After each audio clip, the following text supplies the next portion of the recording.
Hello everyone, welcome to mybdapps, the National App Store of Bangladesh. এই ভিডিওতে আপনাদের সাথে শেয়ার করা হবে mybdapps-এর একটি প্রমোশনাল প্ল্যাটফর্ম mybdapps সম্পর্কে। প্রথমেই আমরা mybdapps.com লিখে ওয়েবসাইটে চলে যাব। ওয়েবসাইটে গেলেই আপনারা আমাদের সকল সার্ভিসেসের বিস্তারিত তথ্য জানতে পারবেন এবং যে সকল সার্ভিস এখন লাইভ রয়েছে সেগুলোর প্যাকেজ প্ল্যান সম্পর্কে বিস্তারিত জানতে পারবেন। ওবিডি প্ল্যাটফর্মের মাধ্যমে আপনারা লাইট এবং প্রো দুই ধরনের অ্যাপই প্রমোশন করতে পারবেন। এছাড়াও আমাদের রয়েছে মাই পুশ SMS সার্ভিস, যার মাধ্যমে আপনারা আপনাদের প্রো অ্যাপ প্রমোশন করতে পারবেন। এছাড়াও আমাদের রয়েছে ওয়েব API এবং বাল্ক SMS সার্ভিস, যেগুলো আমরা ফিউচারে লঞ্চ করব। এবার আমরা দেখব কিভাবে একটি অ্যাকাউন্ট ক্রিয়েট করতে হয়। প্রথমে আমরা চলে যাব সাইন আপ অপশনে।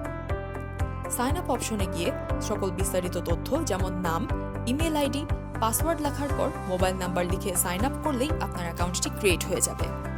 এরপর আপনাকে সাইন ইন অপশনে যেতে হবে এবং সকল বিস্তারিত তথ্য দিয়ে পাসওয়ার্ড দেওয়ার পর সাইন ইন করতে হবে। আমি আমার পূর্ববর্তী তৈরিকৃত একটি অ্যাকাউন্টের মাধ্যমে আপনাদের পরবর্তী ধাপগুলো দেখাবো। সাইন ইন করার পর আমরা প্রথমে চলে যাব পোর্টালে। পোর্টালে গেলে আমরা ওবিডি এবং পুশ SMS এর বিস্তারিত জানতে পারবো। ওবিডিতে আমরা ক্লিক করলে দেখতে পাবো আমাদের যে সকল প্যাকেজ প্ল্যান রয়েছে সেগুলো। আপনার পছন্দ মতো একটি প্যাকেজের উপর অর্ডার নাও ক্লিক করবেন এবং বিকাশের মাধ্যমে পে করলেই আপনারা প্যাকেজটি অ্যাভেল করতে পারবেন। এছাড়াও রয়েছে প্যাক পারচেজ হিস্টরি, যার মাধ্যমে আপনারা সকল বিস্তারিত তথ্য যেমন আপনার ক্রেডিট, ভ্যালিডিটি, স্ট্যাটাস এগুলো সম্পর্কে জানতে পারবেন। এরপর আমরা দেখব শিডিউল ওবিডি। এখানে আপনারা সকল বিস্তারিত তথ্য সাবমিট করার পরে আপনার ওবিডিটি শিডিউল হয়ে যাবে। শিডিউল হিস্টরিতে গিয়ে আপনারা সকল বিস্তারিত তথ্য, ক্রিয়েশন টাইম, স্ট্যাটাস এগুলো সম্পর্কে জানতে পারবেন। ওবিডি রিপোর্টে গিয়ে আপনার কতজন সাবস্ক্রাইবার এসেছে, রেসপন্ড কিরকম এসেছে এই সকল বিস্তারিত তথ্য জানতে পারবেন। এবার আমরা দেখব পুশ SMS। পুশ SMS এও ওবিডির মতো আমাদের প্যাকেজ প্ল্যানগুলো দেয়া আছে।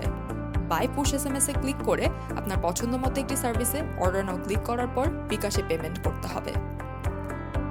পারচেজ হিস্টরিতে গিয়ে আপনি পারচেজ সম্পর্কে জানতে পারবেন ভ্যালিডিটি, ক্রিয়েশন টাইম এবং স্ট্যাটাস সম্পর্কিত বিস্তারিত তথ্য। পুশ SMS শিডিউলও ওবিডির মতো আপনি সকল বিস্তারিত তথ্য দিতে হবে, তবে এখানে ইম্পর্টেন্ট হচ্ছে আপনার কন্টেন্টটি আপ টু ডেট কিনা সেটি খেয়াল রাখতে হবে। যদি আপ টু ডেট থাকে তাহলে আপনি ক্লিক করে রাখবেন। এরপর সাবমিট করলেই আপনার SMS শিডিউল হয়ে যাবে। এরপর শিডিউল হিস্টরিতে গিয়ে আপনি সকল বিস্তারিত তথ্য যেমন আপনি কোন SMS টেক্সট করেছেন, আপনার ক্রিয়েশন টাইম, স্ট্যাটাস এবং অ্যাকশন বিস্তারিত দেখতে পারবেন। এছাড়া আপনার পেন্ডিং SMS গুলো এখানে শো করবে। আপনি যদি স্ট্যাটিস্টিক্স জানতে চান তাহলে পুশ SMS ক্যাম্পেইন স্ট্যাট এই অপশনটিতে গিয়ে সকল বিস্তারিত তথ্য দেখতে পারবেন। এছাড়াও আপনাদের অনেক প্রবলেম বা অনেক কোয়েশ্চেন থাকে, তার জন্য রয়েছে ইস্যু আ টিকেট অপশন। ইস্যু আ টিকেট অপশনে গিয়ে ক্রিয়েট টিকেট অপশনে ক্লিক করলে আপনারা যদি সাবজেক্ট এবং আপনি কি প্রবলেম ফেস করছেন বা কি জানতে চান সেটি ডিটেলসে লিখে সাবমিট করেন তাহলে সেটি আমাদের কাছে পৌঁছে যাবে। এবার মাই টিকেট অপশনে ক্লিক করলে আপনারা দেখতে পারবেন আপনারা এর আগে কি কি টিকিট সেন্ড করেছেন এবং আপনার ইস্যুটি রিজলভ হয়েছে কিনা। এছাড়াও রয়েছে অ্যাকশন অপশন। এছাড়াও আপনাদের জন্য রয়েছে FAQ সার্ভিস, যেখানে আপনাদের পূর্ববর্তী কিছু প্রশ্নের উত্তর দেয়া আছে, যার মাধ্যমে আপনারা সহজেই অনেক কিছু জানতে পারবেন। ধন্যবাদ। Let's mybdapps।